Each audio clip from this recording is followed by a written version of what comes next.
Assalamualaikum warahmatullahi wabarakatuh.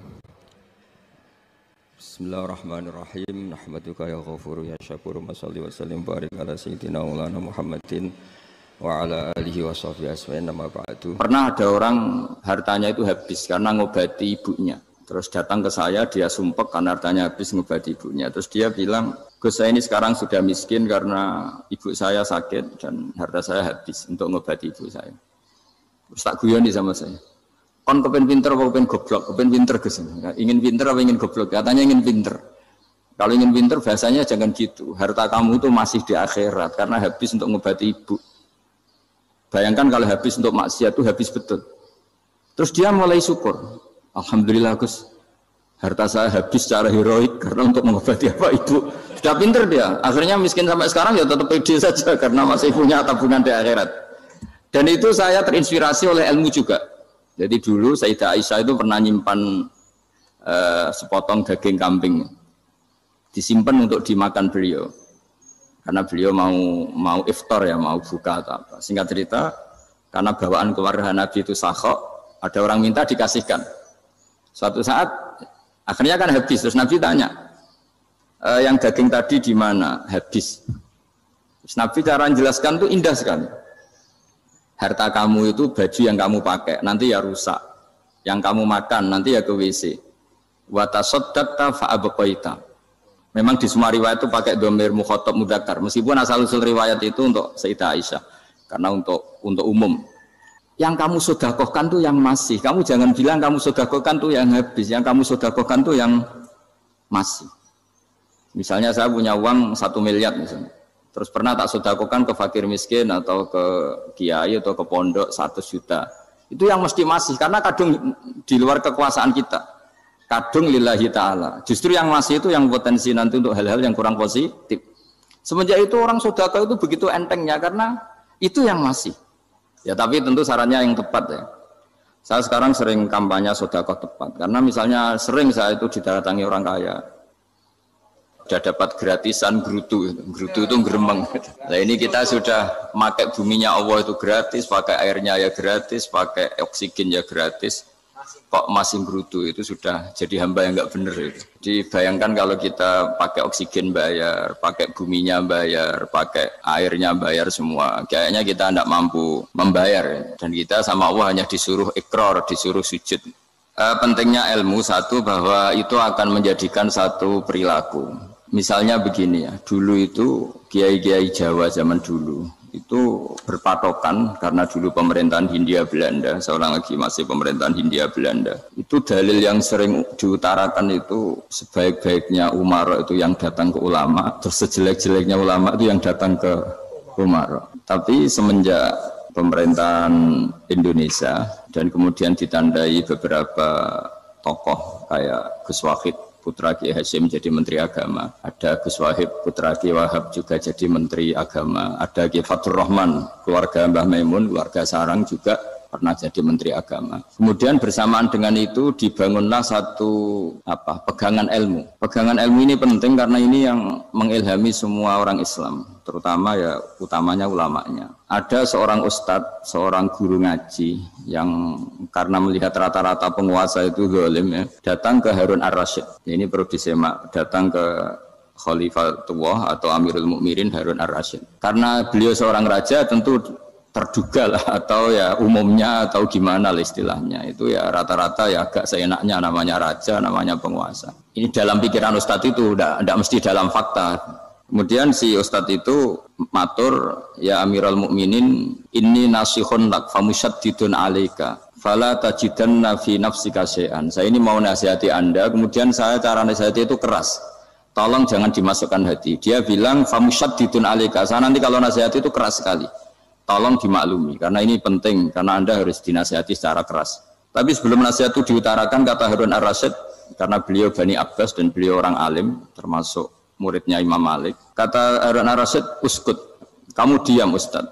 Inna Allaha ta'ala arsala man huwa khairun minka ila man huwa syarrun minni. Wa ma'adhalika yakul Allahu ta'ala faqura lahu qawlal layyinal la'allahu yatadzakkaru aw yakhsha. Jadi ini sekaligus etika dan norma ya bagi semua dai di Indonesia dan semua kita.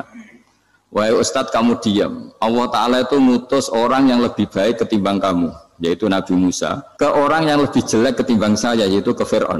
Itu saja harus pakai etika faqula lahu qawlan layyinan. Kamu harus ngomong yang halus.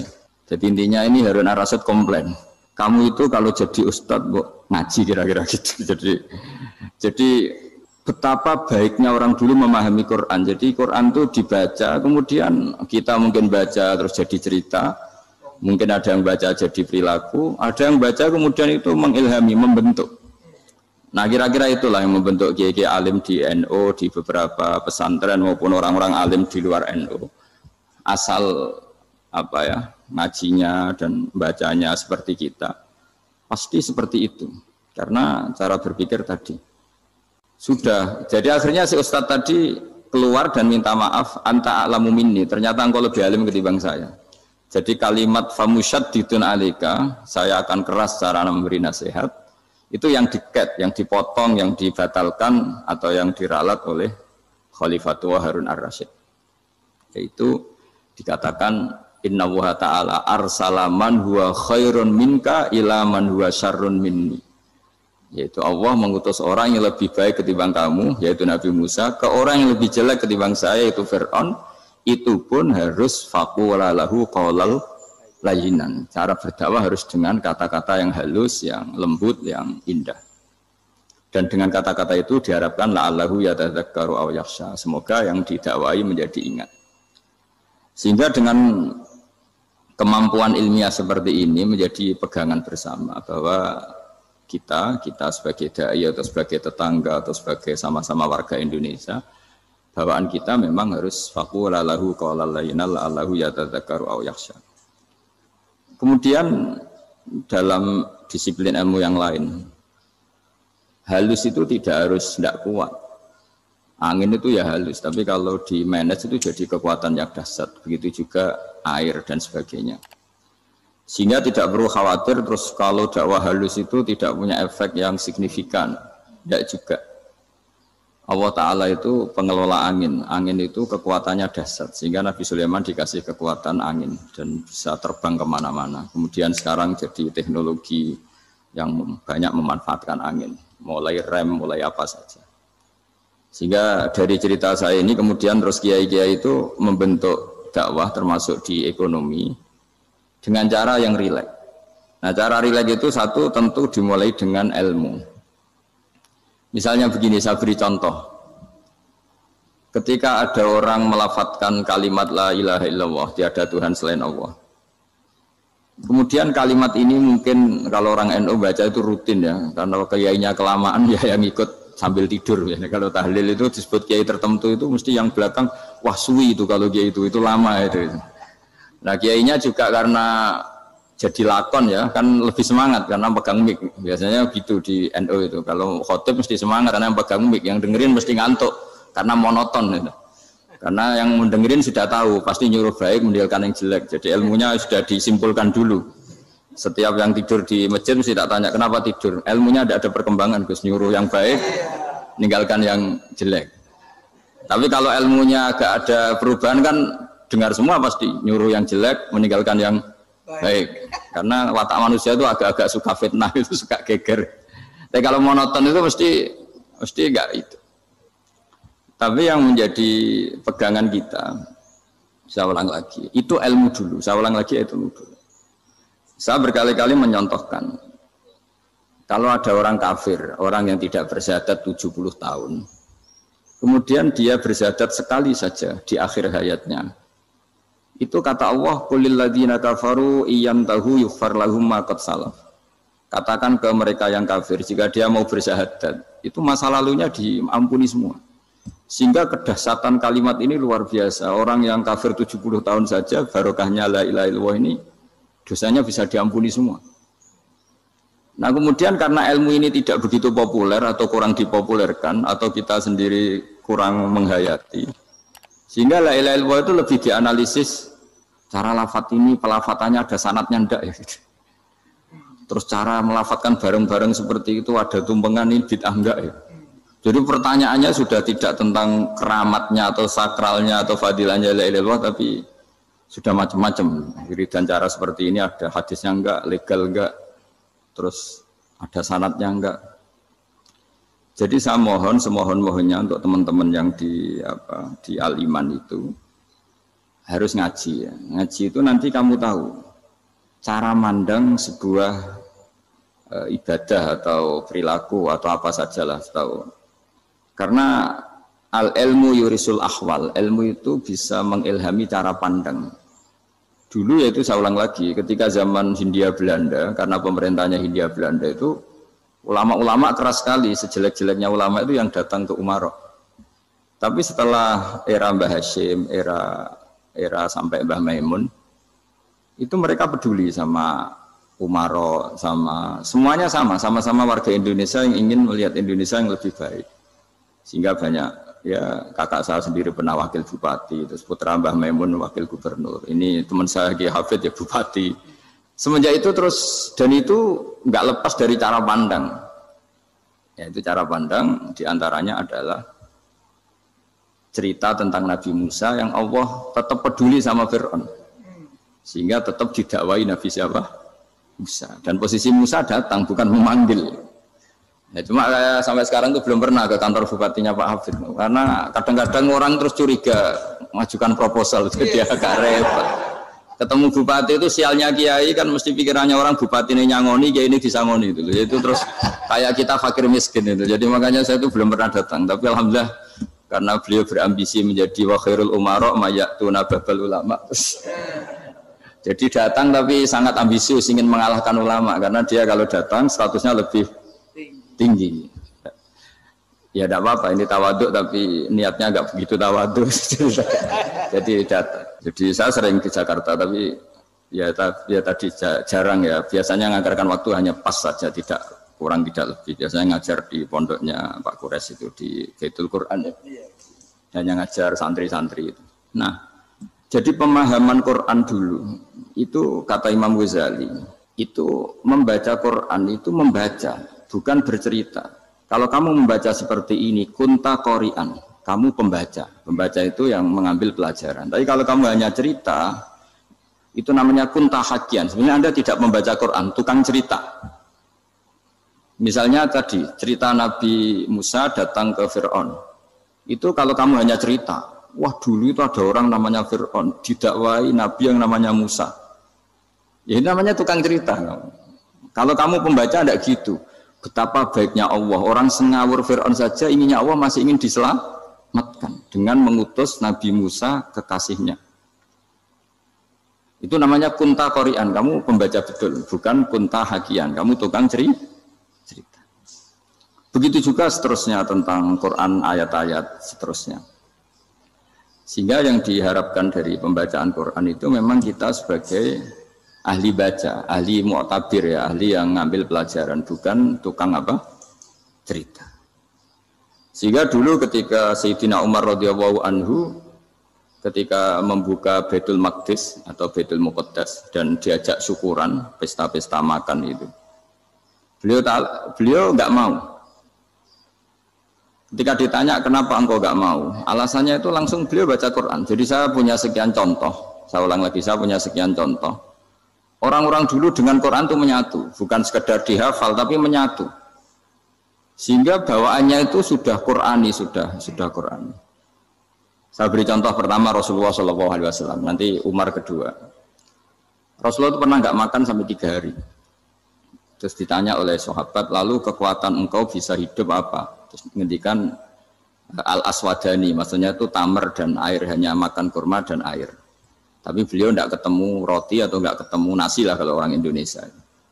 Ketika hari ketiga dikasih makan oleh sahabat, dipotongkan kambing, kemudian baru makan 3 lukmah, kira-kira ya 3 asupan nasi, berhenti. Padahal sahabat yang lapar sama dengan Rasulullah itu membayangkan Nabi itu sampai kenyang, sampai apa. Tapi ketika ditanya, seperti ini pun nanti ada hisabnya. Walatus alunna yauma idzin anin naim. Jadi acara makan-makan gini itu nanti ada hisabnya. Nabi nangis. Akhirnya sahabat nggak jadi nerusin makan. Jadi ketakutan orang dulu sama ketika Sayyidina Umar dijak pesta ketika memenangkan Baitul Maqdis itu. Inna wa ta'ala ayyara qauman. Allah itu mengkritik sebuah komunitas kaum karena apa? Adhabtum thayyibatikum fi hayatikum ad-dunya wastamta'tum biha. Kamu adalah orang-orang yang jatah nikmat kamu sudah kamu habiskan di dunia. Adhabtum itu kalian habiskan jatah kenikmatan kamu di dunia. Wastamta'tum biha, kamu di dunia sudah berpuas-puas. Maka jatah Anda sekarang di akhirat habis. Sehingga Sayyidina Umar enggak mau pesta-pesta karena takut jatah nikmatnya habis. Kata beliau terus astabqi thayyibati, akan saya sisakan sisi-sisi kebaikan saya supaya tidak habis. Corong Jawa itu aja dientek-entekno biar jatahnya masih. Sehingga di dunia kiai itu ya meskipun saya akrab bupati, akrab mungkin wakil gubernur, saya itu ya jarang ketemu. Karena kalau orang Jawa bawaannya ketemu ya makan-makan, guyon-guyon. Nak keterusan ras mlebu swarga. Makanya saya pastikan Pak Yusuf Mansur ke sini tidak akan saya jamin, biar aja, biar jatahnya masih. Jadi ini bukan karena saya biar jatahnya masih. Ya, jadi itu ilmunya kiai.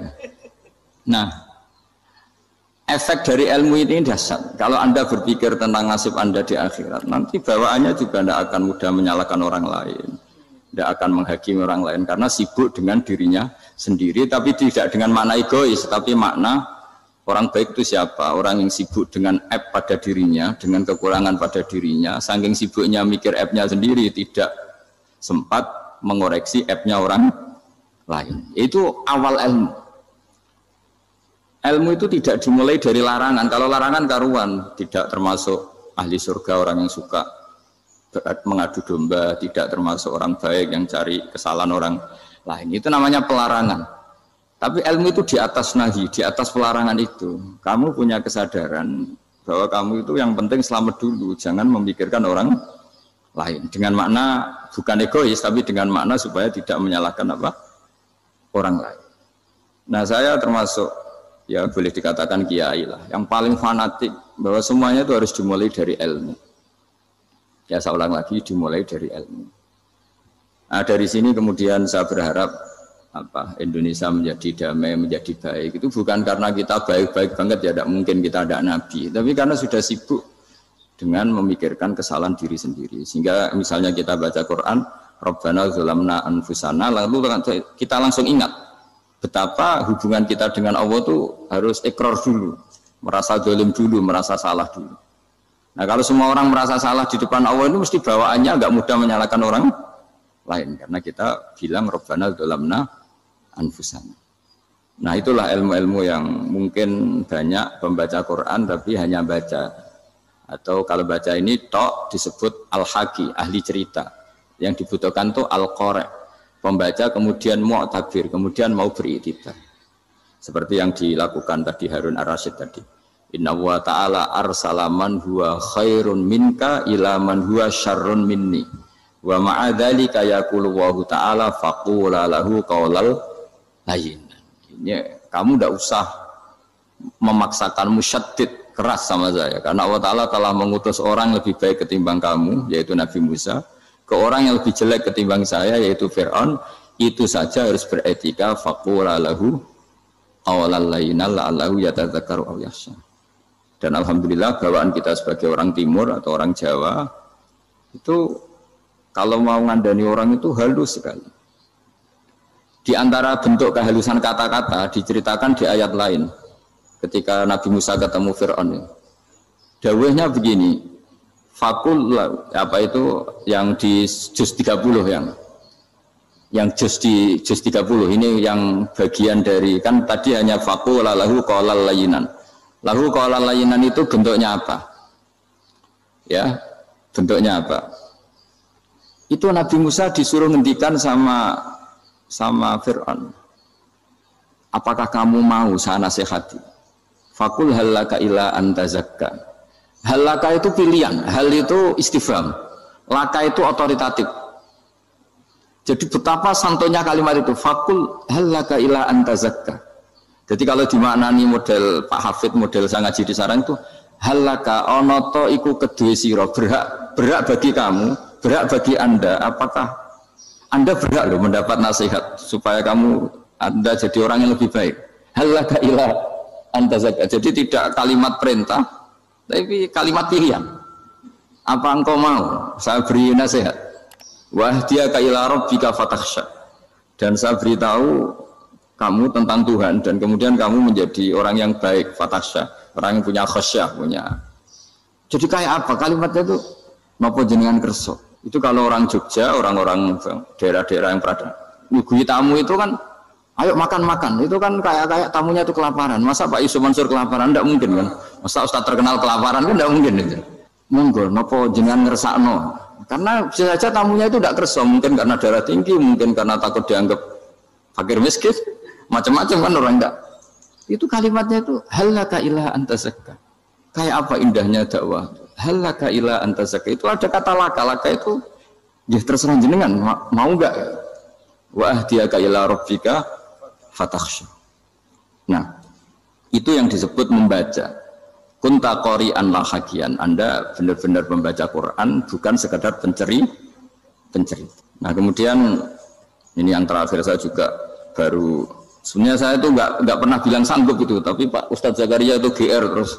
Sampai tadi pagi itu saya belum tahu kalau ada acara ini. Ya karena saya kiai, jadi kalau kiai itu kan ingatnya sama Allah aja. Kalau sama manusia itu rontok-rontok lali gitu. Itu bukan memaksa, ya memang lupa. Sejauh mana sih pentingnya manusia kan tidak penting cara ilmu tasawuf itu. Tapi karena ini titipan Rasulullah SAW terus menjadi penting kan. Dititipi umat ya jenengan itu yang ya sudah ngaji ngatur kiai ribet itu. Kiai ini biasa ngaji kan, kiainya yang ngatur, santri ini enggak. Pak Yai ngaji tanggal ini jam ini. Itu kan mengabaikan semua aktivitas kiai. Padahal jam ini mungkin saya punya jam, mungkin jalan-jalan atau ngaji atau mutolaah atau munajat. Gara-gara Pak Zakaria ini kan terus Mas Tamam ini yang provokasi. Harus ngaji di jam ini, tema ini. Saya itu kalau ngaji ditentukan tema itu, ini memang saya agak keras di bab ini. Itu kayak ibarat gini loh. Saya ini dokter, kemudian ada orang yang sakitnya itu jantung, terus bilang ke saya, Pak dokter sembuhkan kukul saya. Wong penyakit ekstrimnya itu jantung, kok bila disembuhkan apa? Kukul. Kan nggak penting, sembuh tidak sembuh, kukul itu kan nggak penting. Jerawat itu. Kiai itu tahu kesalahan paling fatal manusia itu akidah. Tapi kadang-kadang mintanya ilmu yang tidak akidah, yang nggak penting. Jadi kadang-kadang kiai itu ya digurui betul kalau di Indonesia. Misalnya ini tidak nyindir loh, memang marah betul loh kalau di bab-bab seperti ini. Tapi ini biar jadi ilmu masif, ilmu yang general. Saya ulang lagi ya, Anda jadi dokter, tahu pasien Anda ini penyakit jantung kronis atau sudah fatal lah sudah. Terus orang itu bilang, Pak Yai, itu Pak dokter, tolong obati kulit saya supaya tidak jerawatan. Kamu bilang ini orang aneh enggak? Aneh kan? Nah, kiai juga gitu. Saya sering itu ada orang mau haji gitu, Gus doain saya jadi haji mabrur. Pernah belajar haji Pak? Dereng Gus. Mungkin enggak orang belum belajar nyupir terus kemudian minta didoain, Gus saya mau nyupir doain selamat. Nyupir aja enggak bisa kok minta doa selamat. Harusnya urutannya kan belajar dulu baru minta doa. Tapi kali ini aliman bener ngajaknya akidah dulu, ahli sunnah. Nah itu bener karena akidah itu hal yang prinsip memang harus. Kalau kebetulan nggak bener tak revisi betul. Untungnya kalau temanya bener. Jadi saya mohon ke seluruh orang-orang yang mau ngaji ke kiai itu tema itu biar yang milih kiai supaya tahu prioritas yang harus benahin. Jangan tema yang kita yang milih, jangan-jangan tema yang kita pilih itu tidak mendesak atau tidak penting.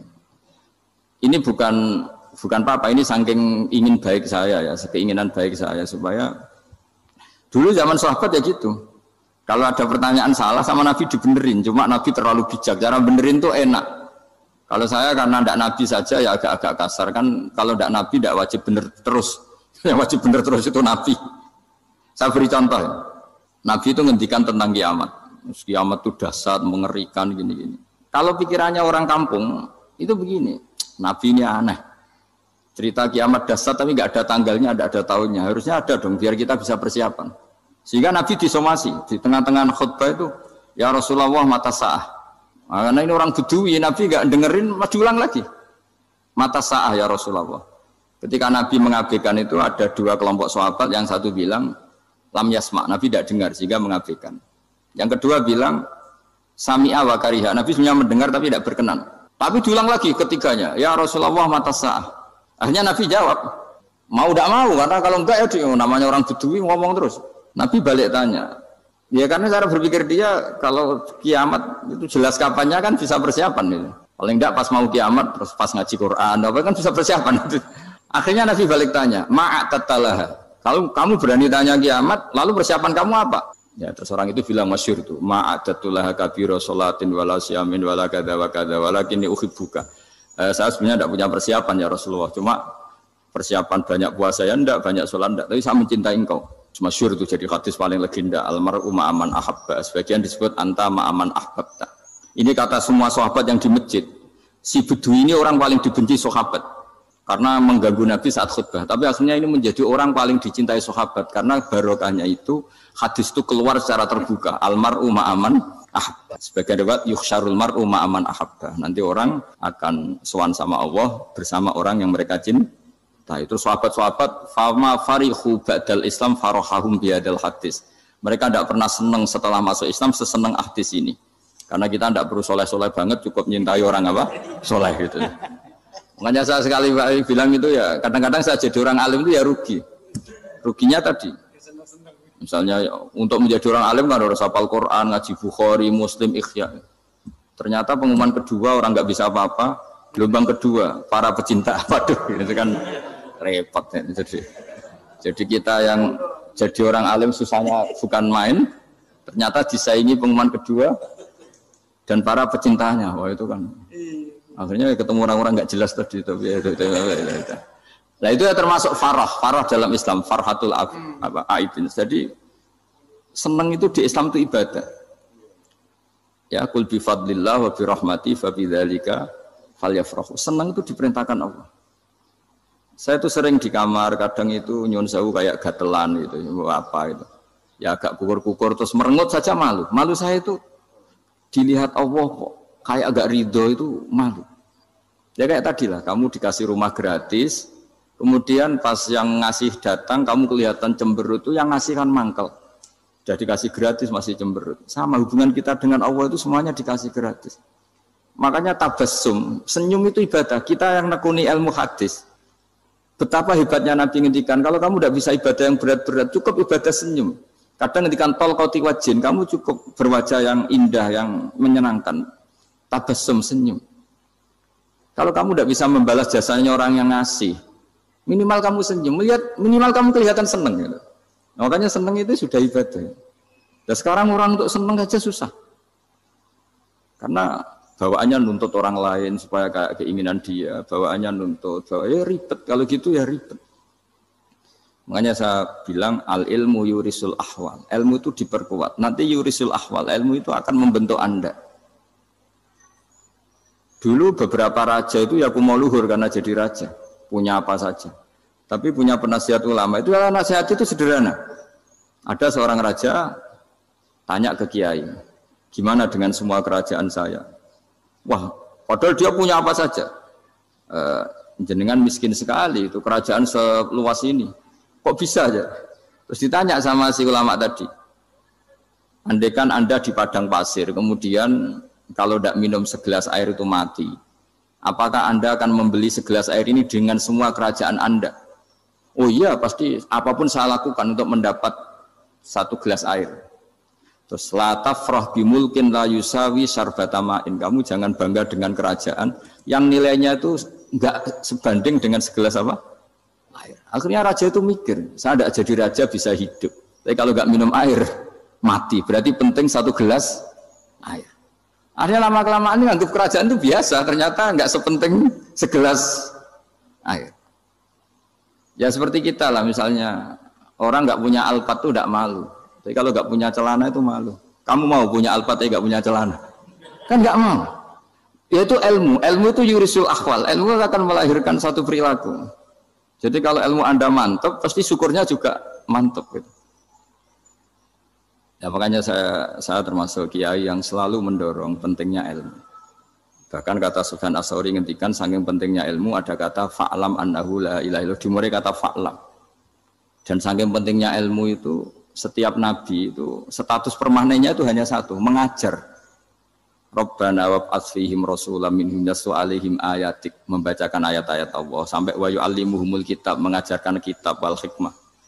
Bahkan Allah sendiri wasofa dzatahul 'aliyah bi annahu al-muallim.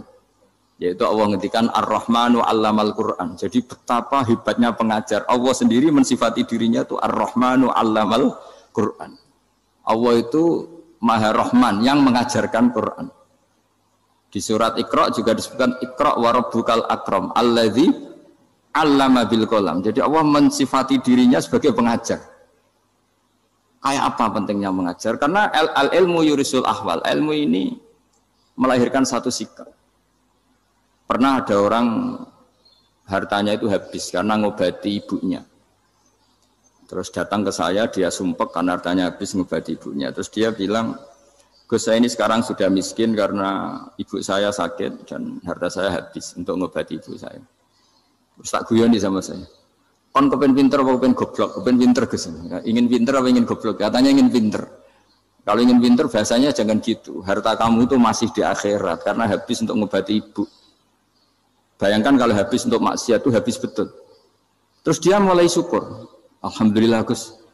Harta saya habis secara heroik karena untuk mengobati apa ibu. Sudah pinter dia. Akhirnya miskin sampai sekarang ya tetap pede saja karena masih punya tabungan di akhirat. Dan itu saya terinspirasi oleh ilmu juga. Jadi dulu Sayyidah Aisyah itu pernah nyimpan sepotong daging kambing. Disimpan untuk dimakan beliau.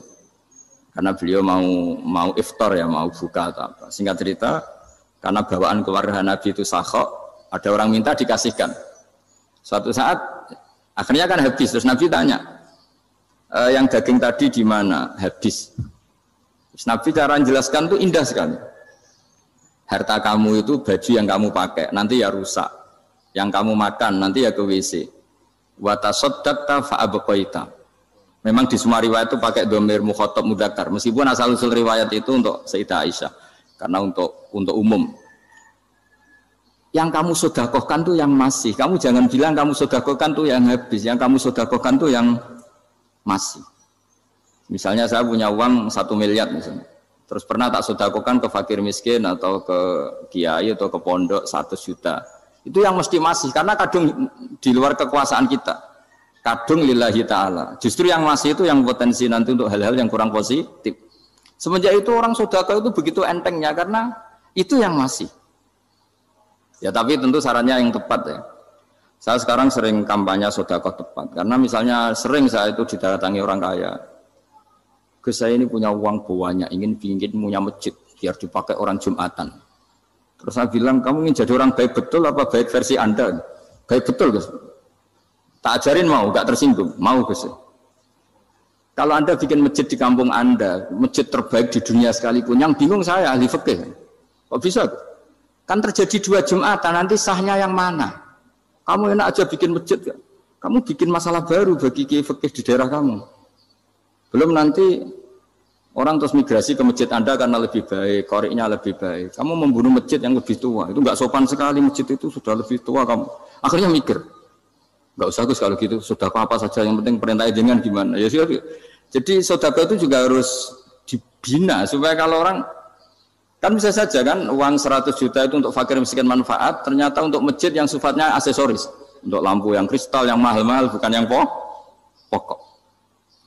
Itu pentingnya ngaji ya. Jadi lagi-lagi al-ilmu yurisul ahwal. Ilmu itu melahirkan satu sikap. Jadi ketika ada masjid baru, kalau orang nggak bisa ngaji fikih, wow ada masjid baru, masjid banyak. Tapi kalau yang ngaji fikih ngerti ini malah ada masalah baru karena ada ta'dudul Jumatan. Gimana hukumnya 2 Jumatan dalam kondisi yang tidak mendesak? Makanya sekarang saya baru kampanye itu. Dulu itu kalau ada masjid banyak itu kan faktornya beda ormas. Beda pemahaman atau agak jauh, masih hukum sosial atau bawaan kondisi. Misalnya di dekat UGM itu ada masjid kampung pertama, bawaan masjid karena ada kantor besar atau bawaan ada pabrik besar atau ada sekolahan besar.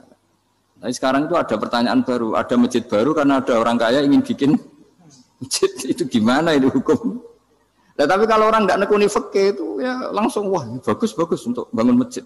Bagus piye gini sing kangelan memfikihkan tadi. Nah itu ilmu. Jadi kalau yang tidak nekuni fikih itu ya tidak tersiksa, tapi yang nekuni fikih itu pasti tersiksa karena seperti itu tadi.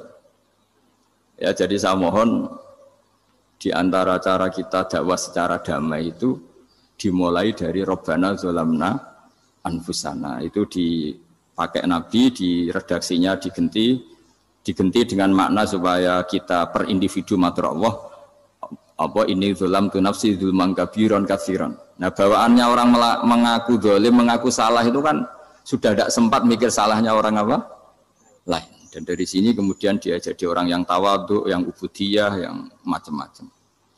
Sehingga Nabi itu bukan dianggap ya, pasti penjelas terbaik. Terus Allah meredaksikan wa ma tuqaddimu li anfusikum min khairin tajiduhu indallah. Apa saja kebaikan yang kamu sudah berikan untuk Allah sampai akhirat itu ya pasti kamu temukan di akhirat. Terus yang terakhir saya beri contoh orang peminta-minta sa'il. Itu Sayyid Ali Zainal Abidin kalau ada orang minta-minta terus dikasih. Misalnya dikasih ya 100.000 atau 50.000 atau 10.000 sesuai kemampuan yang memberi. Itu marhaban biman hamala zadi ilal akhirah. Saya terima kasih ya, gara-gara kamu minta uang saya jelas sudah sampai akhirat. Coba kalau di rumah bisa saja untuk hal yang tidak positif. Jadi bawaannya itu cara pandang itu rubah. Jadi sebenarnya kalau kita ngasih uang di masjid, ngasih kiai atau ngasih fakir miskin, ya uang itu yang masih, bukan yang habis. Itu watasodak kata fa'abqaita, yang kamu berikan itu hakikatnya yang masih. Karena sudah ada kamu otak-atik lagi, makanya disebut wakaf. Sebenarnya wakaf itu dulu secara makna lughat, saya ulangi secara lughat. Maknanya itu sudah berhenti, wakafun maknanya berhenti. Nah, sedekah itu dari kata sedekah maknanya benar. Orang yang sering sedekah berarti imannya benar. Orang yang uang sudah diberikan berarti dia sudah terputus, wakaf berhenti dari hubungannya dengan dia. Sudah dikasihkan berarti selesai. Sehingga wakaf dan sedekah itu sebenarnya maknanya saling melengkapi. Kemudian orang-orang fikih karena ada disiplin ilmu tertentu, wakaf itu untuk sedekah yang permanen, yang abadi, kemudian sedekah untuk infak. Tapi itu kan hanya istilah-istilah dalam disiplin ilmu. Sebetulnya kalau pakai ilmu yang umum, sedekah ya bisa disebut wakaf, wakaf ya bisa disebut apa? Sedekah. Karena maknanya sedekah itu wakaf. Wakaf itu apa? Qat'u raqabatil malik an hadal mal atau an malih. Hubungan pemilik harta ini terputus dari harta itu. Jadi misalnya saya sudah wakaf tanah ini ke masjid, sudah diterima. Buat saya kepikiran gadekan atau menjual sudah tidak bisa, sudah berhenti di situ saja hubungan saya dengan kepemilikan harta itu. Makanya disebut apa? Wakaf. Dan kalau saya wakaf berarti menunjukkan kebenaran iman saya karena sudah menafkahkan sebagian harta untuk Allah Taala. Disebut sodak. Makanya bahasa Arab itu gampang ya. Kalau sodalqaf, sodaqah. Orang kalau bayar mahar disebut sodak karena menunjukkan cintanya. Teman yang setia disebut sodik karena ya benar dalam berteman. Abu Bakar disebut as-siddiq karena sangat membenarkan kanjeng Nabi dan seterusnya dan seterusnya. Jadi begini ya, kalau dalam fikih Islam, misalnya ini ada di beberapa literatur fikih, di semua fikih, baik mazhab Syafi'i, Hanafi, Hambali, di semua kitab fikih. Misalnya ada orang mau masuk Islam, terus konsultasi sama ustadz atau sama kiai, Pak saya mau masuk Islam, kamu nggak boleh ngambil sikap monggo ngeteh dulu, itu tidak boleh. Atau apalagi diajak ngobrol dulu, karena 5 menit kita mempersilahkan ngopi dulu itu artinya dianggap kita membiarkan dia dalam keadaan kafir 5 menit dan kita dianggap ikut tanggung jawab. Sehingga di bab ada ulama yang ngebabkan itu sampai di bab murtad. Termasuk murtad adalah orang yang dimintai mensyahadatkan non-muslim kemudian disuruh ngopi dulu atau ngeteh. Karena dianggap pembiaran sekian menit masih berstatus kafir. Jadi ibaratnya gini ya, kalau kita mungkin baru bapak-bapak baru pakai celana pendek terus ada orang kecelakaan di jalan, saya tak pakai baju dulu nanti baru kamu saya selamatkan. Itu kan naif. Kalau begitu saja naif, apalagi orang yang kafir kemudian pas mau minta disyahadatkan kita bilang monggo mandi-mandi dulu, ngeteh-ngeteh dulu. Berarti ada pembiaran sekian menit, dia masih berstatus. Artinya begini, kalau dia saat itu kok dimatikan oleh Israel berarti mati dalam status kafir. Dan kita ikut tanggung jawab karena harusnya bisa Islam andai kan kita mensyahadatkan saat itu juga. Jadi itu bab-bab yang dianggap ekstrim dalam kutubil fikih, bab-bab fikih. Makanya dalam kitab fikih Saya berkali-kali ada non muslim mau bersyahadat ke saya, itu saya bilang ke santri-santri saya, saat itu juga harus kamu ajarin meskipun pakai bahasa Indonesia. Yang penting status kafirnya apa? Iya. Baru setelah itu ada hukum sosial ya, mungkin kita nawarin teh atau kopi atau apa. Makanya di sini dibabkan bab seseorang harus tergesa-gesa atau bercepat-cepat atau ngambil sikap bergegas untuk melakukan kebaikan. Terus ayat kedua yang dipakai Sayyiduddin bin Abi Salam itu begini. Ketika Allah mensifati orang munafik, status orang munafik itu apa? Wa idza qamu ila sholati qamu kusala. Mereka kalau dipanggil untuk sholat, ya berangkat tapi itu salah cara malas-malasan. Sehingga untuk menunjukkan kita loyal sama Allah itu ya paling tidak ada sikap di atas rata-rata ya. Makanya ada sa'i ya, lari-lari kecil, tawaf juga disunatkan ada lari-lari kecil, disebut ar-romal, romal itu lari-lari kecil untuk menunjukkan bahwa kita loyal sama Allah itu tidak sak kobre cara Jawa. Nah itu dibabkan sendiri. Jadi beda antara tergesa-gesa sama ekspresi serius. Jadi musyawarah itu ya kira-kira kan nggak mungkin lah kita dipanggil rektor atau kiai atau orang tua kita terus jalan leha-leha itu kan nggak mungkin. Nah contoh yang diambil di sini begini. Ketika ada debat terbuka antara Fir'aun dan Musa, saya ulang lagi ya, ada debat terbuka antara Musa dan Fir'aun. Kan Nabi Musa datang ke Fir'aun. Lalu kata Fir'aun, ini asal-usul ayat ini saya terangkan sejarahnya. Kata Fir'aun, lalu kalau kamu tidak nuhankan saya, Tuhan kamu siapa? Terus kata Musa, Rabbus samawati wal ardi, yang nuhani langit dan bumi. Fir'aun masih berkelit. Kalau Tuhan di bumi, setahu saya kemana-mana yang dituhankan saya, kata Fir'aun. Ma'alim tulakum min ilahin ruiri. Terus Nabi Musa masih ngendikan, ya sudah Tuhan yang nuhani langit. Terus Fir'aun manggil Haman. Haman itu arsitekturnya Fir'aun. Ya Haman ibnili sorhal ali abduhul asbab samawati fa'attaliya ila ilahi Musa. Haman bangunkan kami piramida yang tinggi. Saya ingin melihat Tuhannya Musa. Musa akhirnya mikir, karena kalaupun Fir'aun bisa naik ke langit tetap tidak bisa melihat Tuhan. Kita tahu Tuhan nggak bisa dilihat. Kita yang mukmin aja tidak lihat, apalagi Fir'aun rivalnya. Akhirnya Musa ganti argumentasi, yaitu argumentasinya Musa, Rabbukum wa Rabbu abaikumul awwalin. Ini perlu diingat dan perlu saya sampaikan. Yang nuhani kamu dan yang menuhani leluhur kamu. Itu sangat memukul Fir'aun. Karena logikanya kalau Fir'aun itu Tuhan, berarti babanya dulu tanpa Tuhan. Ini ada Tuhan terlambat ya. Jadi kalau Fir'aun Tuhan, berarti banyak tanpa Tuhan, karena zaman era mbahnya belum ada Tuhan. Karena perdebatan itu banyak penggawa Fir'aun yang mukmin. Wah ini Fir'aun nggak bener ini. Kalau dia Tuhan berarti babanya tambah. Karena kalau iman itu akan diadili, akan dieksekusi, maka orang ini berstatus rojulum mukminum min ali Fir'aun yaktum imanah. Maka di Quran diterangkan wa qala rojulum mukminum min ali Fir'aun yaktum imanah. Ada seseorang yang iman tapi menyembunyikan iman. Lah orang ini selalu ikut rapat di rapat-rapat penting Fir'aun, termasuk rapat ketika Fir'aun dan para tentaranya memutuskan membunuh Musa. Karena dia ikut rapat dan eksekutornya besok disuruh nangkap Musa, orang ini malam itu juga nemuin Musa terus bilang innal mal ayat tabiru nabikal yaqtulu ka Musa. Rapat tadi malam memutuskan kamu besok dibunuh, maka kamu harus bergegas meninggalkan Mesir. Nah, dari kesimpulan itu, dari cerita itu kemudian diambil secara hukum fikih bahwa untuk menyelamatkan darah harus jasa, harus bergegas. Andai kan Musa itu kok sak kobre, sak sempate, maka keburu. Andai kan ini rojul ini tadi, orang tadi penasihat tadi, kok sak kobre ya, maka berarti Musa terlanjur tertang. Jadi itu pentingnya ulama ya. Jadi cerita yang linier, cerita yang seakan-akan cerita di tangan ulama tetap menjadi al-ahkam al-fiqhiyah, menjadi ketentuan-ketentuan apa? Fikih. Jadi yang diambil di sini adalah lelaki tadi yang ikut rapat jadi bergegas menemui Musa, memberitahu kalau kamu besok mau dieksekusi, fakhrus, maka kamu harus cepatnya keluar dari Mesir untuk menyelamatkan diri.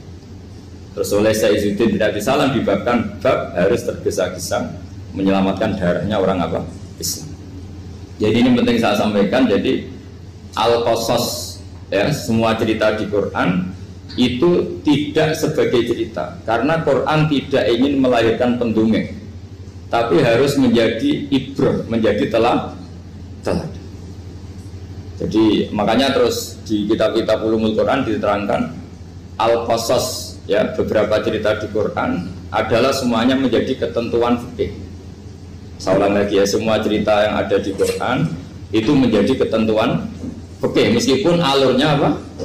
Cerita. Kayak tadi kan alurnya cerita bahwa lelaki ini bergegas nemui Musa supaya Musa cepat keluar dari Mesir. Terus dibabkan babul musaroah ila musifid. Saya teruskan. Wa kama la ra'ayna may yaqtulu musliman law tabtu'u alaihi la qatalahu fal musaroah ila takhrisihi min wajibatun. Idlaisal unatu mahmudatan fi kulli syai'in falaha mawatin tuhmadu fiha wa mawatin tudammu fiha wa kadzalika al musaroah wal lain wal dhulta wa ghairuhuma. Terus cara berpikir ulama, saya pernah baca dalam satu sejarah ulama besar namanya Sufyan Ats-Tsauri. Sufyan Ats-Tsauri itu menjadi wali itu gara-gara kalau sholat di masjid itu beliau datang sebelum adzan. Saya ulang lagi, beliau datang sebelum adzan. Ditanya, kenapa kalau kamu datang sebelum adzan? Saya ini gak ingin jadi hamba yang buruk. Hamba yang buruk atau pembantu yang buruk adalah setempe nunggu dipanggil. Misalnya kita tahu majikan kita pasti manggil jam 7. Kemudian jam 7 itu Anda masih ngopi, masih tata-tata, itu kan tidak menghormati majikan. Harusnya kamu setempe di jam yang saat itu pasti majikan Anda memanggil. Kata beliau, saya tidak ingin seperti pembantu yang buruk, datang nunggu apa? Di mana? Jadi itu ada beberapa spirit ya, atau inspirasi dari aturan-aturan mahabbah. Sebab itu ketika Allah kritik orang munafik, wa idza qamu ila sholati qamu kusala, ketika dipanggil sholat mereka datang bermalas-malasan. Karena tidak ada cintanya sama Allah, maka datang berlambat-lambat. Nah, berarti kalau ekspresi cinta mengharuskan kita datang bercepat. Makanya dalam istilah lain di Quran ini termasuk balaghatul Quran. Di juz 25 itu istilah menuju Allah itu fafirru ilallah. Kita tahu firar itu maknanya lari apa jalan biasa? Lari. Jadi untuk mengekspresikan mahabbah kita, kangen kita pada Allah, cara bahasa Arab, isyak kita, berontok kita sama Allah, tidak diistilahkan jalan tapi fafirru ilallah, harus bergegas berjalan.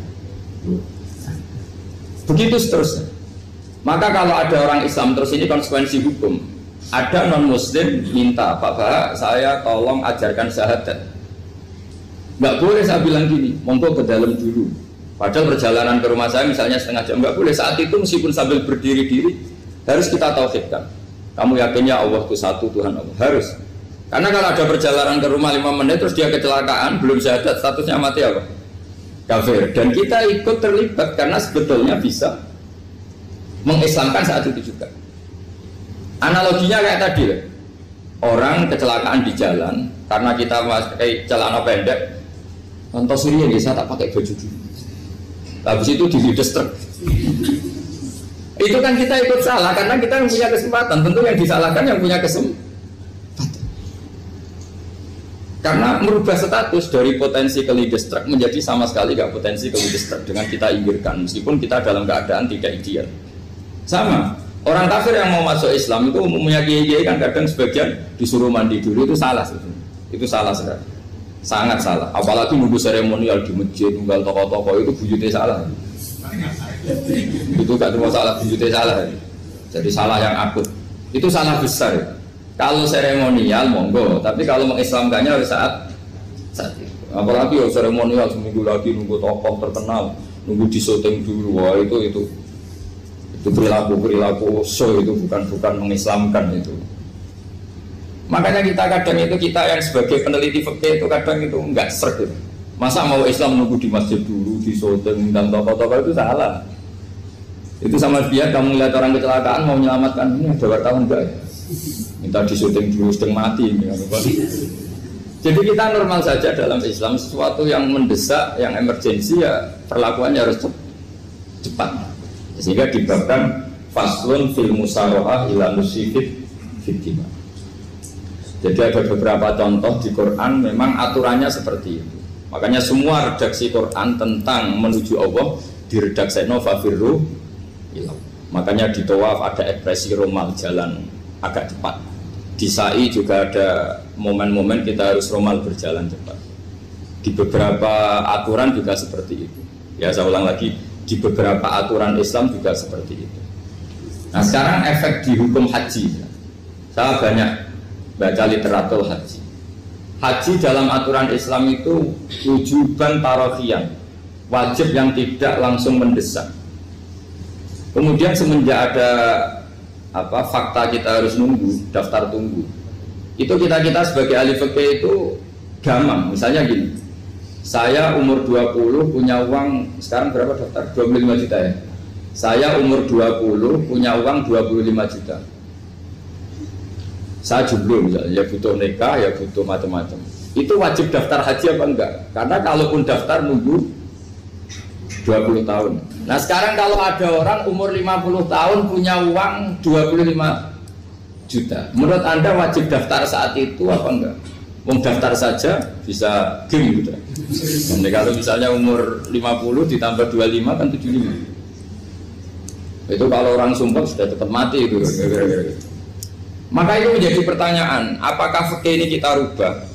Karena dulu kan orang itu longgar semua. Karena haji zaman Nabi pun tidak langsung dilakukan saat pertama diwajibkannya haji. Jadi Nabi punya sisi unik. Pertama ada tahun diwajibkannya haji, Nabi tidak langsung haji. Sebab itu ulama berkesimpulan kalau wajibnya haji tidak langsung. Maka fikih itu memang unik. Sholat juga gitu. Ada istilah begini dalam sholat. Watajibu sholat ala kulli muslimin wujuban muwassa'an. Di semua kitab fikih takbirnya seperti itu redaksinya. Wajib sholat dilakukan orang Islam wujuban muwassa'an, wajib yang ada longgarnya. Sehingga ketika zuhur jam 12 WIB kita dengar azan, boleh sholat setengah 1, jam 1, setengah 2, jam 2. Karena memang wujuban muwassa'an, memang ada batas akhir waktu misalnya sampai setengah 3. Nah problemnya begini, misalnya setengah 1 Anda pasti dipanggil majikan kamu yang diharuskan melakukan satu aktivitas, misalnya Anda pilot, yang nggak mungkin sholat lagi di kokpit. Apakah status wujuban muwassa'an, wajib yang longgar menjadi hilang karena setelah itu tidak ada kesempatan lagi sholat? Apa tetap kita sebagai ahli Islam yang agak balelo tapi alim, misalnya ya sudah tetap jadi pilot, nanti kan ada aturannya sendiri, ada rukhsahnya sendiri, ada kemurahan sendiri, kita sudah jadi pilot. Misalnya sholat tanpa harus menghadap kiblat, sholat yang tetap di perjalanan. Kira-kira Anda kalau jadi ahli fikih milih mana? Milih harus sholat di depan, apa tetap memberi kelonggaran? Gak apa-apa sholat sambil apa? Nyuper ya, sambil pilotin apa pesawat. Anda milih mana? Karena kalau konstitusi ilmu itu memang harus ada, dengan tanda kutip ya, memang harus ada nakalnya. Kalau nggak nakal malah gak sah. Memang unik ilmu itu. Karena ilmu itu kalau dipaksakan lurus terus, itu nanti malah bengkok karena menghilangkan rukhsahnya Allah, kemurahan Allah. Tapi kalau dipaksakan rukhsah terus, murah terus, nanti dianggap menyepelekan hukumnya Allah. Maka kita yang ahli fikih itu pusing. Misalnya saya sering ditanya, Gus saya ini supir bis, kan musafir terus, berarti saya boleh nggak puasa terus panjang Ramadan? Coba kalau ada jadi ahli fikih mesti bingung. Mau boleh, ya boleh terus supaya orang nggak peduli sama Ramadan. Mau mengatakan wajib puasa, kayak nggak peduli dengan kemurahan Allah yang membolehkan musafir tidak puasa. Coba loh, Anda jangan jadi ekstremis yang misalnya bantah kok protes kok, ini kan. Jadi memang mengkaji ilmu itu ya, makanya dengan tanda kutip itu harus ada nakal, tapi nakal yang baik, bukan nakal. Nakal itu kalau bahasa Jawa itu kan tidak harus dosa. Seperti anak kecil menek-menek itu, tuh bocah kok nakal, padahal anak kecil menek itu haram dah. Enggak kan?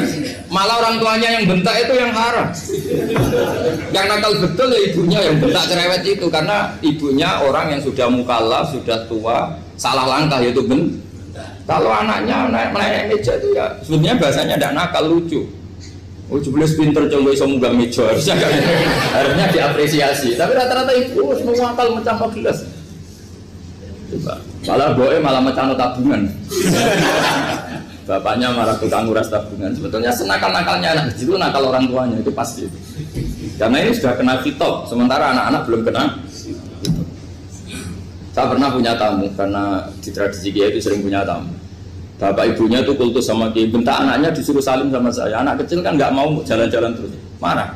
Tak marah orang tuanya tak marahin. Yang dosa itu kamu bentak anaknya. Kalau anak kecil itu kena diskon rufi al-qalamu an salasin. Di antara aturan Islam apa? Tidak ada keharusan bagi 3 orang.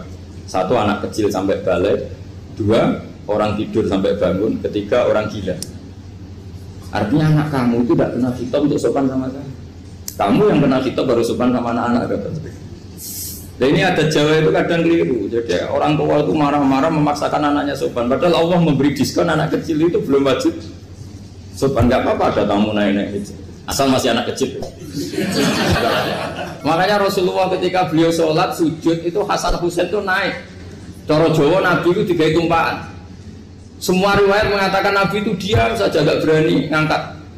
Sampai sahabat itu ada yang ngomong, ini Nabi sujud lama sekali ada apa? Jadi kita punya riwayat itu ya baru kayak sahabat yang agak nakal. Semuanya itu sujud, tapi bareng di atas rata-rata ada sahabat yang belakang ngomong, siapa tuh ini sujudnya kok lama? Barokahnya itu ditemukan riwayat, oh ono putune. Karena Hasan itu naik di atas punggungnya apa? Nabi itu andai kan tidak ada yang ngomong, riwayat ini tidak ditemukan.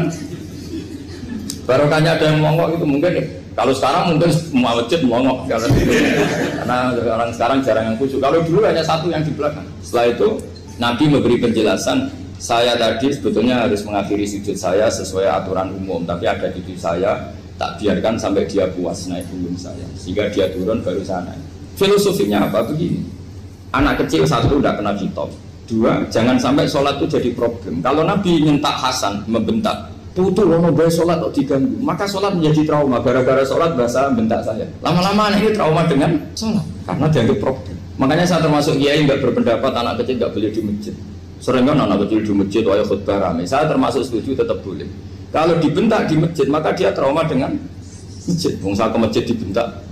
Lagi pula kadang-kadang orang tuh gaya-gayaan tok. Wah rame orang khutbah rame nih. Padahal kalau nggak diramein anak-anak malah dia tidur. Kita kan tidak bisa menjamin kalau perilaku kita lebih baik gitu. Mendingan kan anak-anak main di masjid dibanding di karaoke kan.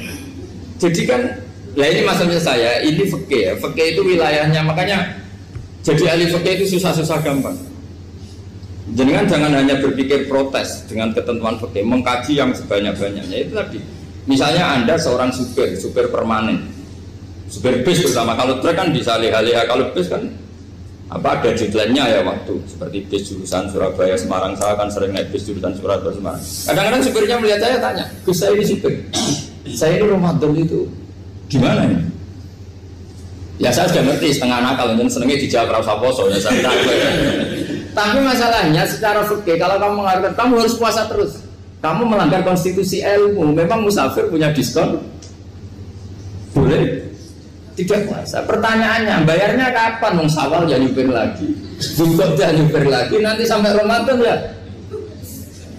Nah terus ya pas kamu cuti, biasanya cutinya pas sakit, boleh diskon lagi karena sakit. Coba. Nah, andai kan Anda jadi ahli fikih milih zaman. Lu kalau orangnya soleh terus kayak ustadz-ustadz di sini kayak dosen UI kan, masa dosen UI Universitas Islam nggak Islami kan nggak mungkin. Mungkin memilih poso kan. Masalahnya ini kan hukum untuk orang kebanyakan, nggak boleh hukum musuh gak kuat. Sahur jam 3:30 ngombe vitamin pokoknya harus kuat. Itu tidak hukum, itu saran. Hukum itu beda dengan saran. Hukum itu hanya berpijak musafir itu boleh stop. Kalau saran memang boleh, ya usahakan kamu makan 3:30 pas fit nyupir. Terus kalau nyupir selesai jam 10 nanti istirahat. Memangnya majikan bisa ngatur jamnya? Itu fikih. Maka menjadi perdebatan yang namanya pergi itu apa? Menurut Imam Syafi'i pergi itu ya dari rumahnya ke tempat yang asing yang tidak wilayahnya namanya pergi. Menurut Imam Ahmad bin Hanbal enggak. Pergi itu tidak kerja. Jadi orang yang supir yang seperti itu namanya tidak pergi tapi kerja. Tanyakan ke publik, misalnya jenengan ke UI, istri kamu atau suami kamu ditanya, istri kamu kemana? Kira-kira jawabnya bilang pergi jalan-jalan atau bilang kerja? Kerja. Makanya kata Imam Ahmad bin Hanbal, mudi musafar atau orang yang berprofesi, yang profesinya memang harus pergi kayak traveling atau supir, maka itu namanya tidak pergi, namanya itu kerja. Karena apa? Sekali distatuskan pergi, maka ikut status yang dikatakan Allah dan Rasul, dapat diskon, boleh tidak puasa. Maka terus kita debat tentang definisi. Nah, definisi ini penting karena yang menjadikan hukum rubah itu definisi. Misalnya gini, mbak ini ngaji saya. Statusnya kalau pakai status saya ajnabi, orang lain bapak ajnabiyah, maka hukumnya saya melihat bapak ini haram karena statusnya ajnabi melihat ajnabiyah yang tidak mahram. Tapi kalau di fikih itu ada statusnya. Antara lelaki boleh muwajahah sama perempuan adalah satu untuk belajar, dua untuk muamalah, tiga untuk kesaksian, empat untuk pengobatan. Itu kan ada pengecualian. Sehingga statusnya sekarang, mbak itu belajar, apa ingin melihat Gus Bah atau Gus Bah itu mengajar atau ingin melihat itu statusnya bisa rubah. Makanya kalau sebetulnya kalau kita marung di warung misalnya Padang, kita nggak pilah-pilah, kebetulan pelayannya perempuan itu masih bisa dipilah secara fikih. Saya muamalah marung, cuma kebetulan penjaganya. Tapi masalahnya Pak ini punya daftar penjaga yang cantik, masalah. Maka pertanyaannya itu marung ke situ demi marung, apa demi melihat? Tidak jawab saja. Demi marung apa demi melihat? Kalau demi marung sepakatnya penjaga yang sangar-sangar juga banyak. Akhirnya kalau demi makan, penjaga yang cowok kan banyak. Kalau demi melihat, berarti yang dihitung kan niatnya. Berarti karena muamalah apa karena melihat? Melihat. Itu status. Jadi makanya kalau mudi musafar itu namanya orang pergi atau orang kerja? Orang kerja. Maka menurut pikirannya Imam Ahmad bin Hanbal seperti itu harus puasa. Karena dia adalah pekerja, bukan musafir. Lalu dalam masalah jumlah 3 hari misalnya. Kalau dalam fikih kita, nggak saya kenapa ngomong fikih terus ya, karena banyak yang melupakan fikih. Jenengan pergi haji, zaman Nabi haji itu jamak dan qashar terus. Padahal hajinya Nabi itu, haji itu minimal kan berapa hari minimal itu? 9, 10, 11, 12. Sebenarnya haji itu minimal hanya 4 hari. Karena 13 Dzulhijjah bisa nafar apa? Awal. Kalau nafar awal berarti nggak ada kewajiban nafar sani. Berarti yang wajib betul kan 9, tanggal 9 wukuf di Arafah, terus 10 biasanya ifadah sama balang jumroh apa? Akobah, terus 11, 12 itu kan sudah boleh cabut karena apa? Nafar apa? Awal. Berarti nggak usah nafar apa? Sani. Berarti hanya berapa? 4. Tapi Nabi haji di Mekah Madinah itu sampai 40 hari karena perjalanan. Pertanyaannya, ketika Nabi menjamak dan mengqashar itu cara Imam Syafi'i lis safar. Karena Nabi orang Madinah datang ke Mekah dengan jarak 460 kilo, maka Nabi boleh jamak dan qashar. Jadi pikiran Imam Syafi'i, jamaknya Nabi itu lis safar karena pergi. Cara pikiran Imam Malik enggak, jawabnya Nabi itu lin nusuk. Nabi menjamak sholat itu karena melakukan ibadah haji. Efeknya adalah orang Mekah kalau haji itu cara Imam Malik meskipun jaraknya dekat boleh apa? Boleh apa? Qashar, boleh jamak qashar. Lalu terus ada pertanyaan fikih lagi. Lalu jamak qashar itu karena pergi apa karena masyaqqah? Karena repot. Coba kalau sampean kira-kira jawab. Misalnya kita orang kaya bawa uang 1 miliar naiknya Alphard, ada supirnya, ada ajudannya, pergi di jarak 100 kilo. Masyarakatnya kan tidak ada sama sekali, apalagi di tol kebetulan nggak macet. Kira-kira boleh jamak nggak? Boleh Gus karena pergi, tapi kan nggak ada repotnya sama sekali. Dibanding misalnya yang ngebis bawa beras 1 pintal gitu, udah gitu suruhan orang lagi kan pusing. Maka fikih ini untuk memberi hukum itu kalau fikih itu menstatuskan dulu. Ini orang boleh jamak itu karena masyaqqah apa karena safar. Lalu kalau setelah karena safar itu karena jaraknya apa tingkat masyaqqahnya. Kalau karena jaraknya ya tidak juga. Tidak juga gini maksudnya. Mungkin Anda tidak pernah terpikir begini. Kalau saya mau ke Jakarta, kemudian sampai Purworejo itu sudah waktu zuhur. Saya boleh nggak zuhur di situ sama saya? Boleh kan? Padahal perjalanan saya belum capai. Artinya nunggu boleh jamak itu setelah kita menempuh jarak itu apa menuju, sedang menuju dan niat. Sedang menuju dan niat. Misalnya saya mau ke Jakarta, saya orang Sleman mau ke Jakarta, itu sampai mana itu Magelang itu sudah boleh jamak kan? Boleh kan? Boleh karena saya mau ke. Nah pertanyaan secara fikih mungkin ada tidak terlintas. Ternyata ditelepon sama istrinya nggak jadi pergi. Padahal sholatnya kadung di jamak duhur dan asar. Apakah setelah di rumah sholat lagi? Tapi nggak pernah mikir gitu. Jadi orang fikih itu sudah pusing, makanya jangan diprotes terus. Kita ini sudah pusing. Ya orang itu enak aja protes terus. Nggak perlu didengar, nanti wajib sholat lagi enggak? Dia bolehnya jamak kan berdasar berstatus musafir. Ternyata selama Magelang ditelepon istrinya nggak jadi. Dia kadang sholat duhur dan asar. Setelah pulang masih jam 1. Terus ada asar, wah sholat. Kalau menurut Anda sholat lagi apa enggak? Jangan saran. Kalau saran, wah sebaiknya sholat lagi itu tidak hukum, itu saran itu namanya. Saran dengan hukum beda. Sholat lagi beda. Ketika ada jabah itu berdasar malas atau berdasar hukum? Apa?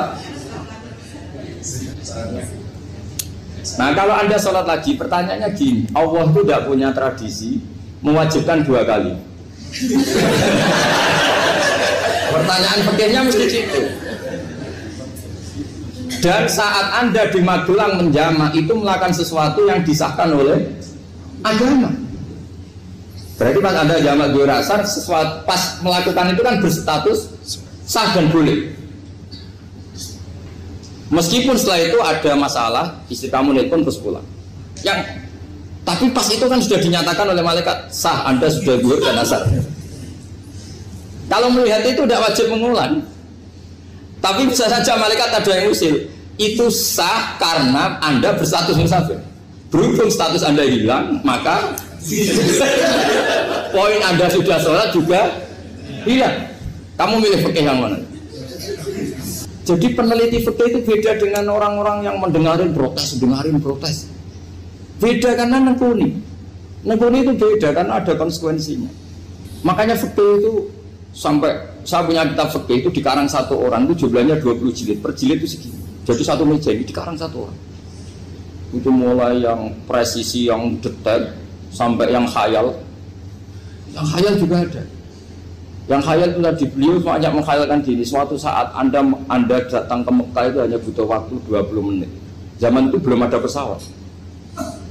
Lalu boleh gak jamak, boleh gak nakal. Nakal itu begini. Sama orang kaya punya jet pribadi, misalnya Anda Ronaldo masuk Islam, orang kaya. Itu bisa gak puasa. Karena begini. Misalnya dia orang, contohnya orang Arab ya. Orang Arab, jangan orang. Dan contohnya itu dibalik saja.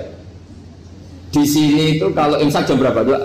Imsak Ramadan jam berapa?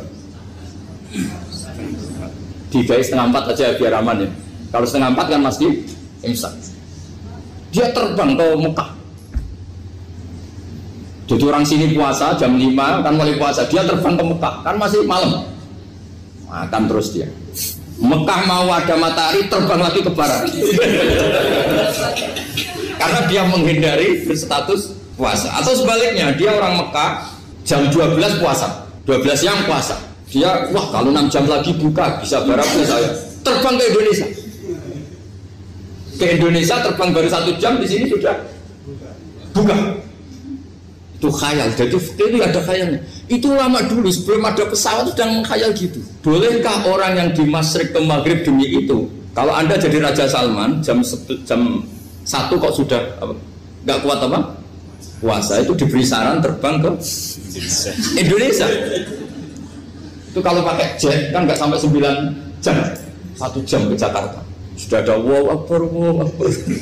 Bukan. Boleh nggak? Mau kamu nggak bilang, oh nggak boleh.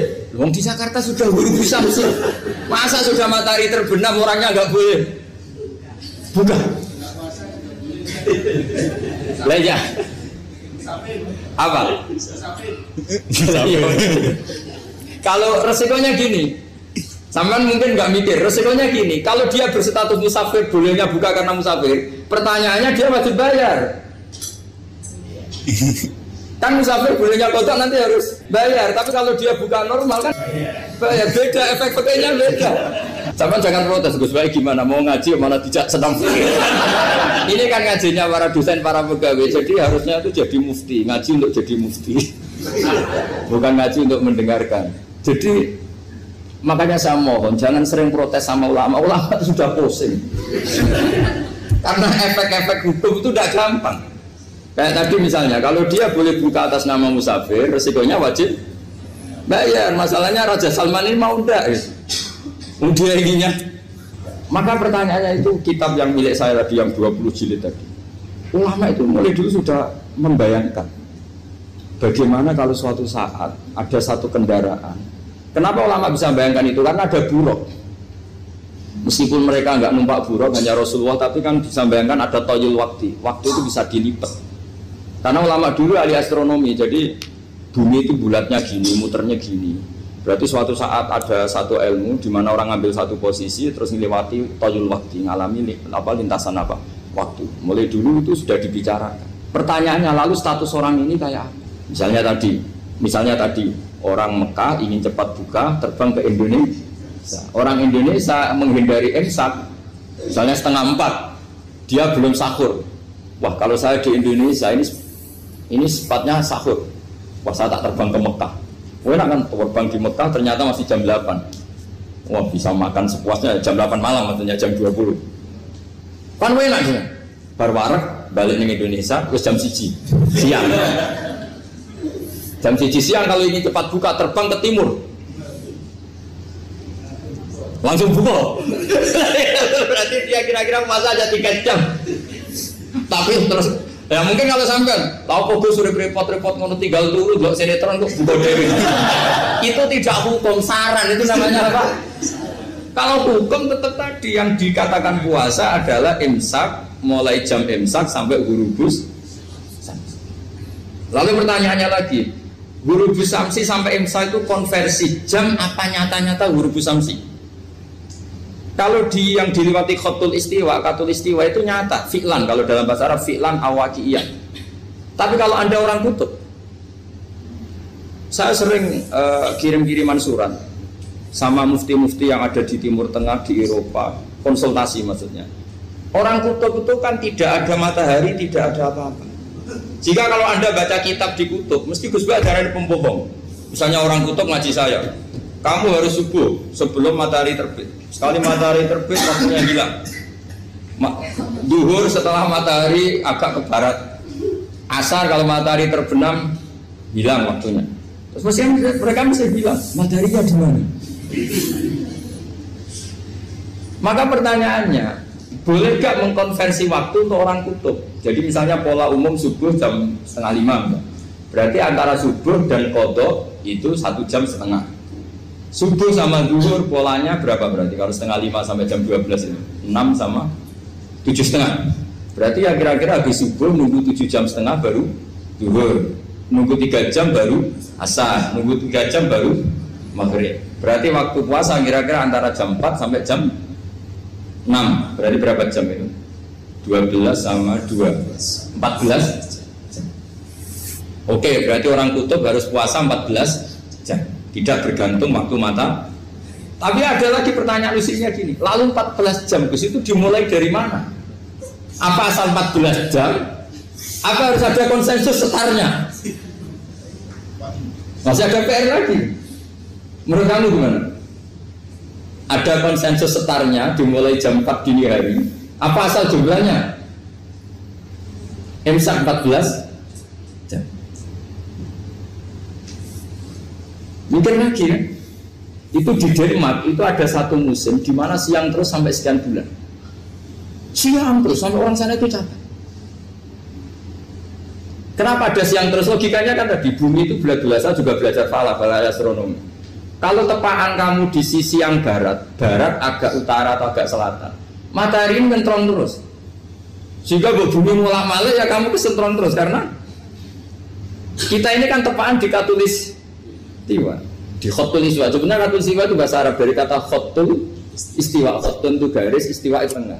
Islam itu oleh Allah memang dipilih di tempat paling top yaitu Mekah. Mekah Ka'bah itu suratul ardi. Jadi sebelum ditemukan ilmu astronomi itu Nabi sudah ngendikan Al-Ka'bah suratul ardi. Ka'bah itu pusarnya bumi. Sehingga di Ka'bah itu satu-satunya area yang terbebas dari medan magnetis. Karena dari utara dan selatan benar-benar di tengah. Maka potensi jam paling akurat di dunia itu hanya jam yang di Mekah itu. Karena apapun akuratnya teknologi di Amerika atau Jerman, karena jam itu dari logam tetap ketarik medan magnetis, entah berapa 00, tetap kena. Misalnya jam di Jerman lebih dekat mana kalau Jerman? Mesti ketarik medan magnetis, entah berapa kadarnya. Karena materi jam dari logam. Sementara di Mekah karena di tengah itu terbebas dari medan magnetis. Nah, sehingga yang segaris dengan Mekah kayak Indonesia itu semuanya khotul istiwa. Nah kalau khotul istiwa normal itu artinya ya 12 siang secara umum ya 12. Sehingga ulama Indonesia kalau ngaji itu lebih gampang, lebih tidak dianggap bohong. Karena ya ada terbitnya matahari, ada zawalus syamsi, ada wurudus syamsi. Coba kalau kitab itu Anda baca di kutub utara sama kutub selatan, murid kamu bingung semua. Ini gimana Ustadz, tidak ada matahari kok semuanya diukur pakai matahari. Lalu pertanyaannya dikonversi kan? Pertanyaannya kalau dikonversi pakai apa? Asal 14 jam, apa harus sepakat dimulai jam berapa? Milih mana? Milih sepakat. Pertanyaannya kalau sepakat, ukurannya siapa yang jadi ahlul halli wal aqdi?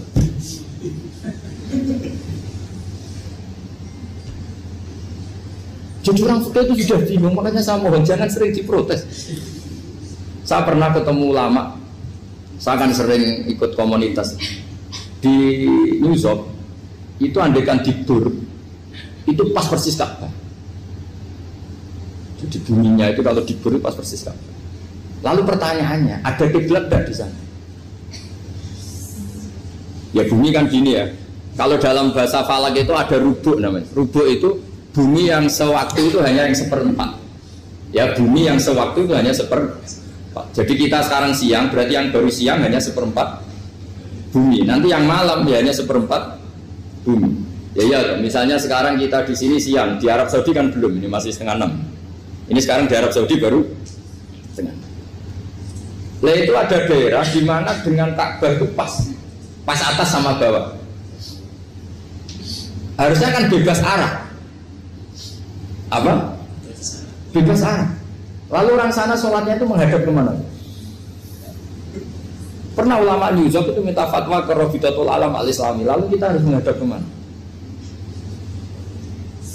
Makanya dalam dunia anekdot ulama itu ada anekdot Abu Nawas itu orang yang nggak pernah kalah debat. Dia itu terkenal nggak pernah kalah debat. Tapi dia ada ilmuwan. Dia punya tetangga ilmuwan, punya pengaruh besar. Semua orang ngaji ke ilmuwan itu. Mantasnya bukan main, karena dia ahli falak, ahli astronomi. Mau nandingi dia tidak bisa, nggak nandingi itu reputasinya jago. Orang itu berteori kalau bumi itu bulat-bulat. Kalau kamu jalan ke sini, maka akan ke titik yang suatu saat si profesor ini kemalingan, terus minta tolong Abu Nawas rumah saya kemalingan. Terus lari kemana malingnya? Ke timur. Setelah ke timur, larinya ke timur. Abu Nawas lari ke barat. Terus ditanya, sudah tak bilangin malingnya lari ke timur, kok kamu lari ke barat? Nanti ketemu di titik yang sama. Sementara itu profesornya mangkel. Oh kamu nyindir. Artinya Abu Nawas gak terima. Teori Anda itu gak bisa. Secara keilmuan benar, tapi secara faktual gak boleh. Berarti kalau ada orang ngejar istrinya lari ke timur, dia harus tetap ke barat. Nanti ketemu di titik yang sama. Jadi malingnya tuh lari ke timur, Abu Nawas ngejar ke barat. Ketika ditanya profesornya, sudah bilangin malingnya tuh lari ke timur, kenapa ada ke barat? Kata Anda nanti ketemu di titik yang sama karena bumi bulat-bulat. Nah pertanyaannya gini, lalu kalau yang segaris itu ada arah enggak? Kayak New York tadi. Menurut kamu tetap berkiblat apa enggak usah? Loh kalau yang rubuk jelas. Mungkin kalau rubuk begini loh, misalnya begini, terus kamus di sini sama sini kan masih ada arah, tapi kalau sini sama sini masih bisa berbelat. Sama tidak usah protes, orang fikih sudah pusing, tidak usah diprotes, karena yang dipikir itu macam-macam. Nah ya makanya ini kan, ini mengkaji ya, saya mohon ya kayak tadi ini mengkaji, saya mohon saya cukupkan sekian, sementing apa ya kita ada respeknya lah sama ulama. Jadi ulama itu susah, mikirnya susah, harus tanggung jawab di depan Allah, di dunia diprotes terus. Ini mungkin yang bawa kitab ikutnya halaman 293 ya. Itu yang mungkin nanti bisa dikopi sama yang nggak punya tag, yang nggak punya tag mengkopi sama yang punya. Di sini diantaranya itu ada bab faslun fi dzikri rajul manaqiba nafsi. Bab seseorang boleh menyebut kelebihannya sendiri, asal niatnya tidak riya. Di sini dicontohkan tadi Bapak siapa namanya? Samsul. Pak Samsul ya.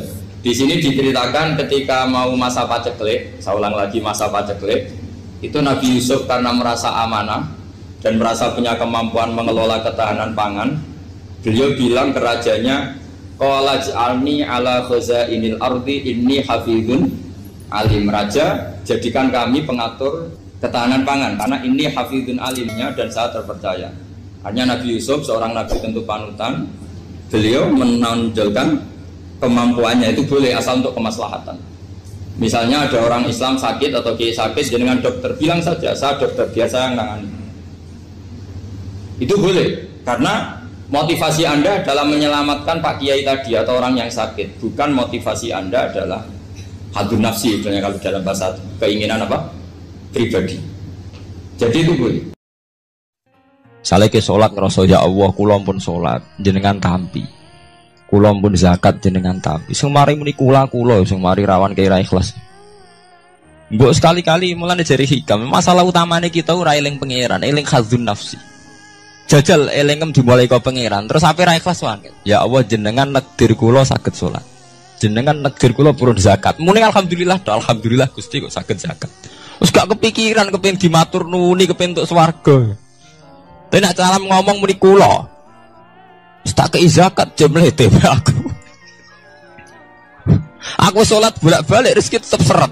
Tuhan kula iku rawan kakean nuntut. Nggih mboten. Aku ndonga-ndonga oleh Gus tetep ae tokoku bangkrut. Muni kula marai masalah. Mergo mari roh hadun nafs.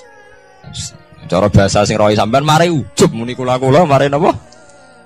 Jajal sampean pertama nyebut kok kata Allah. Alhamdulillah Gus kula diparingi Allah utawa Allah maringi kula ngeten. Maringi arto kula kathah. Ya Allah nyukani kula taufik purun zakat. Wis ora kepikiran apa udah tapi. Gimana? Mergo kebesaran Allah ini akan melumat ujube sampai ya.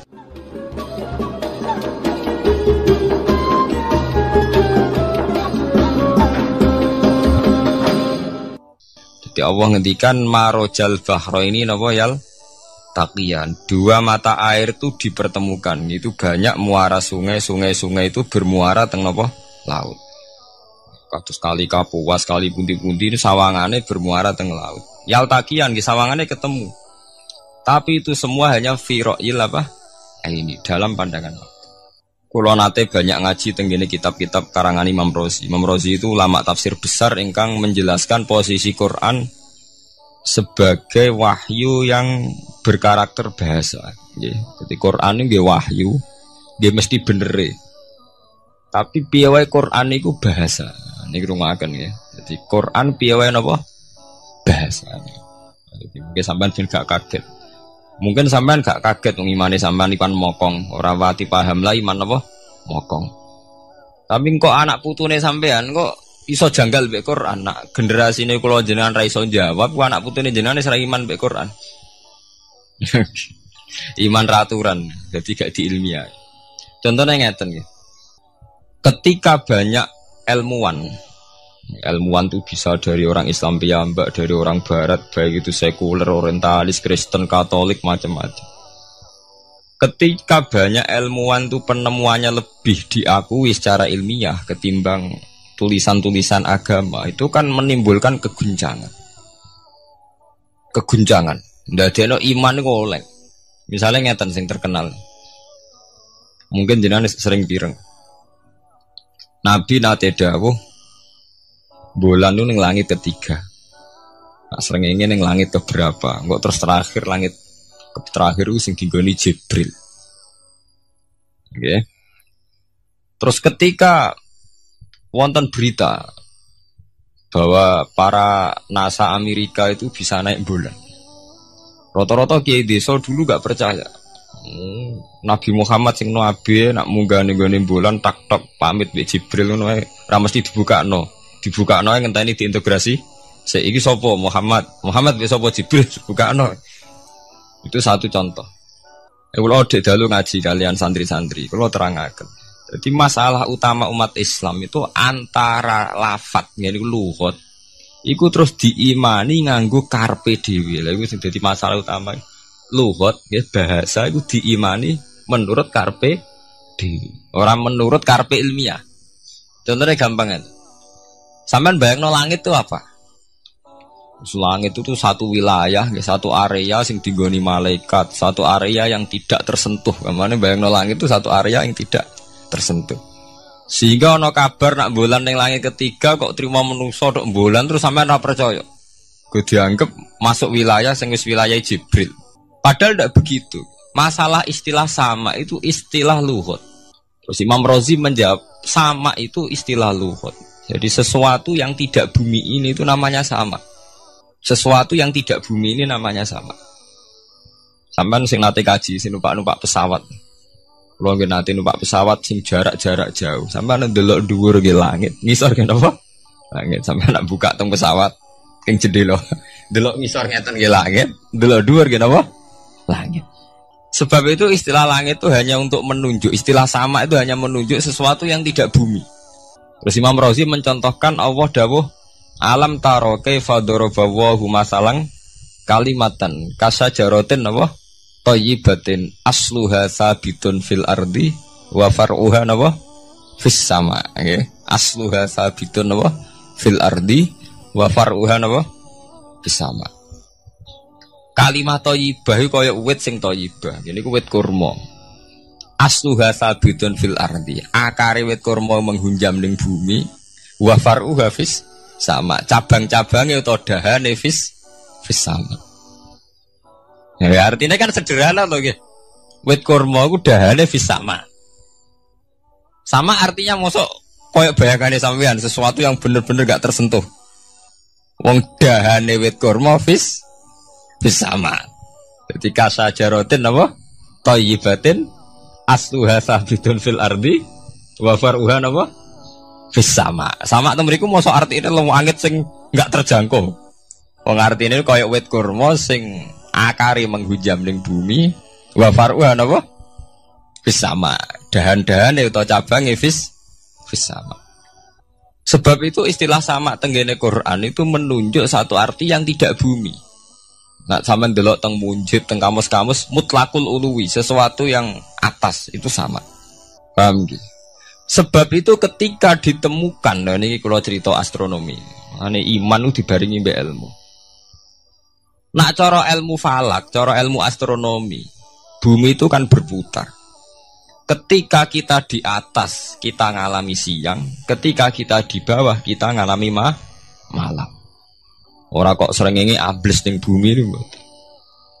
Lah nek srengenge ambles ning bumi logikane kan mboten masuk akal. Mergo srengenge luwih gedhe, mosok iso ketelan barang sing luwih cilik. Ya tapi kenapa istilah-istilahnya kok hatta idza balagha maghribas syamsi wajadaha taghrubu fi ainin hamiatin. Nak wis wayahe sore, ben delok srengenge sawangane ya surup ning mata air. Angger sore sampean delok nang gunung, nggih. Nak sore sampean teng gunung, sampean delok srengenge ya sawangane ambles teng laut. Wajadaha taghrubu fi ainin hamiyah. Lah itu jalan keluarnya apa ya? Kayak Imam Suyuti ini firaqil aini sawangane. Dadi piye wae Quran itu pakai lugat, balik ning istilah sawangane. Jadi Quran itu tidak mesti memutuskan sesuatu itu sak mestine. Sawangane firaqil aini. Ya podo. Kaya air tawar ambek air asin, sawangane ketemu nyatane keudek-udek. Wong sangka sungai mengalir ke laut. Tapi sawangane Allah tetap bikin karakter masing-masing. Dan keduanya tetap sesuai dengan karakter masing-masing. Jadi ahli fisika nu paham betul. Benda mbok adu kaya apa tetap mereka bawa ciri masing-masing. Kok kabeh nggawa gene masing-masing. Berarti ketemu sawangane tok, hakikate ndak pernah mau napa? Ketemu. Ini jenenge firo'il. Sebab itu banyak ayat-ayat yang terjawab oleh teori firo'il ini. Gini ku sawangan. Jadi ini ku masalah-masalah ilmiah yang bisa menjawab beberapa kejanggalan, yes. Beberapa kejanggalan dohirin nas agama. Sampeyan kudu paham ngono. Mergi banyak sekarang misalnya kayak manusa iku ketika bisa deteksi janin. Ahli dokter kandungan lewat macam-macam peralatan itu nggih. USG macam-macam mak saged ngerti janin itu lanang ta wedok. Nah dhisik kiye-kiye kuno ada 5 perkara sing roh apa tok, kapan udan, kapan wong mati. Terus sing ning jero kandungane wong wedok iku lanang apa wedok sing roh Allah tok. Kiye-kiye kuno ngoten. Tapi sakniki wong paling percaya urusan mati tok. Urusan udan secara falak, secara astronomi